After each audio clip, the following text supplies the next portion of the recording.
बिस्मिल्लाहिर्रहमानिर्रहीम।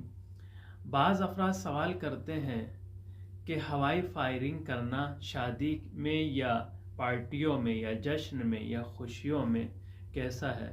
इंसान मामूलन देखा जाता है कि शादी की पार्टियों में और जश्न के मौके पर हवाई फायरिंग करते हैं। क्या ऐसा करना उनके लिए जायज़ है क्या नहीं? ऐसा करना, हवाई फायरिंग करना उनके लिए जायज़ नहीं है, चूँकि ये दूसरों के लिए मुशक्क़त का सबब बनता है और अज़ियत का सबब बनता है। और बाज़ जगह पर ऐसा देखा गया है कि निशाना हटते ही दूसरे लोग इसका निशाना बन गए हैं, या वो हलाक हो गए या ज़ख्मी हो गए हैं।